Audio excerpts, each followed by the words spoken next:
I'm Chris, and today we're going to talk about how I refinish my floors. Let's do this real quick. Now, this was definitely one of the bigger home improvement projects I've decided to do.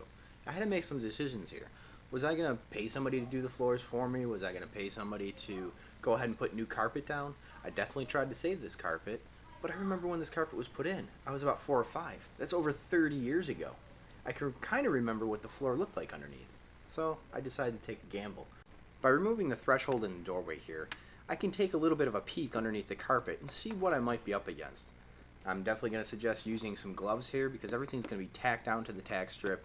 There's going to be nails and staples poking through, and I don't want to have to get stuck or stabbed with anything.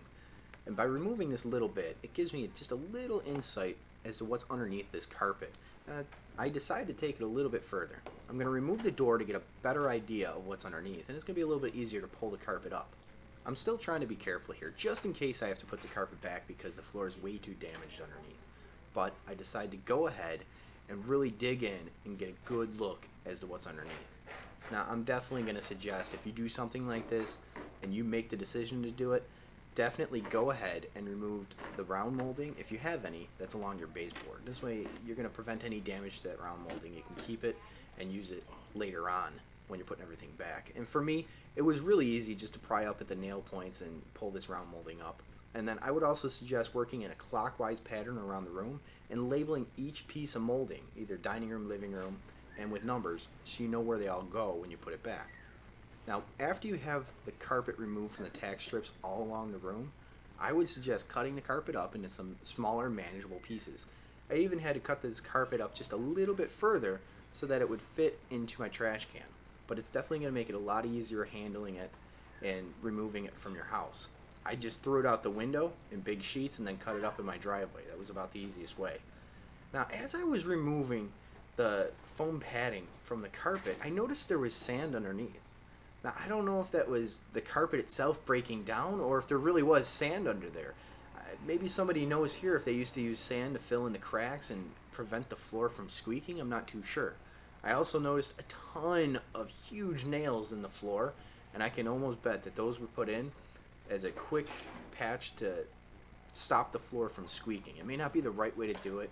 You want to make sure you use the right nails or screws to stop squeaks so that they don't loosen up over time and even make it worse, make the squeaking worse.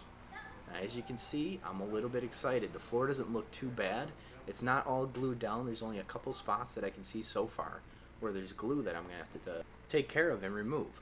Now, the other thing is there's a ton of nails in this floor that I'm going to have to pound down underneath the floor level just so that I'm not going to hit it with the sanding pad. And there's also a bunch of staples that I'm going to have to remove too. Now, removing these tack strips could be a little bit tricky. They're pretty flimsy, and every time I go to pry it up where the nail is, the nail just pokes right through the tack strip and it leaves the nail sticking in the floor and the tack strip comes up. So I really have to make sure I get all those nails up too, just so I'm not hitting it with the sanding pad at all. After removing all the tack strips, you want to make sure you go around the room and pull up any staples or nails that are left and pick up anything. As you can see, I have a little bit of work ahead of me, but it doesn't look too bad. The floor is in rough shape, the finish is in rough shape, but that's about it. Along the edges of the floor, I can tell that the floor was refinished at one point, so all I'm planning on doing is really just taking the finish off by any means necessary. There was only glue under the seams of the carpet until I got to the front bedroom. That thing was glued down completely, and that was a whole nother nightmare trying to get that glue up. It definitely took some time. Be prepared to spend a lot of time sanding. This is where the hard work really comes into play into getting a good finish out of your floor. The more time you sand and prep this floor before you finish it, the better it's going to look. Now, you can go ahead and rent a professional orbital floor sander. I have to thank my sister-in-law for letting me use her floor sander. It was a tremendous help in completing this project. Now, that sander is really meant for just doing finishing sanding. It's not really meant for doing anything heavy duty. But all I'm planning on doing is taking the previous finish off, sanding it down a little bit, and then putting the new finish on. Now, you're going to have to sand around the edges of the room. I was fortunate enough to go ahead and find a little sander on Craigslist for 20 bucks, and that's one of the benefits of doing the work yourself. You could pick up new tools and still be under budget. Now, with the sanders I chose to use, there's no dust collection system, so I had to get a little creative. I put a big huge fan in the window to help blow any of the airborne dust out the window, and had to make sure that I had my dust mask on so I wasn't breathing all this stuff in. And then for some reason, a new shop vac showed up on my doorstep. I'm going to have to thank my mother-in-law for that because it was definitely a huge help in keeping my workspace clean. Now as you can see, the big orbital sander I was using may not get everything. It gets more of the high spots than the low spots. I had to use that small little orbital sander to get to the low spots. And for the really tiny dips in the floor and stuff like that, I found out using a tiny paint scraper worked the best to really scrape the old finish out of there. And in fact, I ended up scraping a lot of the floor with the paint scraper, but there's a risk involved with that. You can end up damaging the floor a little bit more. You could scratch the floor and gouge the floor very, very, very easily. Considering that this floor is over 100 years old, there's already a ton of character in it. This floor is far from perfect, so any damage I might cause to it, removing the old finish, it's not even going to matter. The application for your finish is going to depend upon what product you decide to use. For me, it's said to work in small areas around the room, applying the product first to a scouring pad and working it in, and then you want to go ahead and go over that with a little rag or something like that to really buff it out, a nice clean cloth rag to buff it out.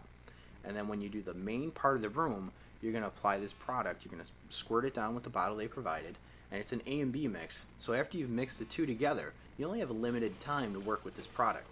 And you want to go ahead and apply the rest of it with an orbital floor buffer that has a red pad on it. Now this red pad is what you're going to use for the main application of this particular product. It's really going to work everything in there. It's going to work everything into the floor so that this product can go ahead and bond to the floor. And then after you've worked it into an area, they say you want to work with it for about 15 minutes and then you go ahead to the next step. I was able to go ahead and do a whole room with the red buffing pad before I had to switch over to the white polishing pad. Now the white polishing pad really is the last step in applying this product. It's going to go ahead and even everything out. It's going to pick up any excess product that's on the floor, and it's really going to polish and buff the surface so you can allow it to sit and cure over time. Now once I started working with this stuff, I was completely blown away at how the floor initially looked. You can see here the difference between the finished side and the unfinished side, and it just looks amazing to me. So right away I'm getting very excited. I'm happy about all the hard work I put into this floor, and I'm excited about how this finish is going to look.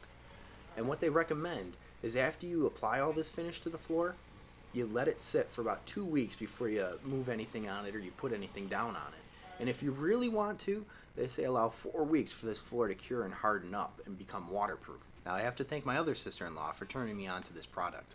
In the end, I was very happy with the turnout of this floor. Now mind you, it is over 100 years old. There's a lot of character in the floor. There's some boards that are split. There's a ton of nail holes and a ton of nail heads that I had to pound down and fill in. There's a lot going on with this floor. It's far from perfect, and I know that and I accept that, and I like the rustic look. I like the nails in the floor. It adds a little bit to it. It adds a little bit to the history of the floor, and that's fine with me. The other thing with this product is, if you're playing with Hot Wheels or something like that and you drop them onto the floor, it's going to nick the floor. It's going to create a dent or a scratch in the floor, and it's going to create a scratch in the surface of the finish. But you can go ahead and touch that up anytime you like. So I'm not sure exactly what it is with the polyurethane floors and how they react to everything and how this product compares to that. This is the first time I've really had hardwood floors. This product has more of a matte finish to it, not necessarily a glossy finish, and we went with something that didn't have any stain to it. It was going to be more of a natural look. And it's pretty comparable to a boiled linseed oil, and I thought that would be pretty cool for a nice finish to a hardwood floor. Undertaking a project like this could be a lot of hard work, but it can be very rewarding in the end. So I hope you guys enjoyed this video, and if you did, give me a thumbs up and subscribe. Definitely check out some of my other videos, and don't forget to share this video with your friends. And if this video helped at all in making your decision to redo your hardwood floors, please leave a comment below. I thank you guys so much. Don't forget to take a look at the detailed description for any products or tools that I used in this video.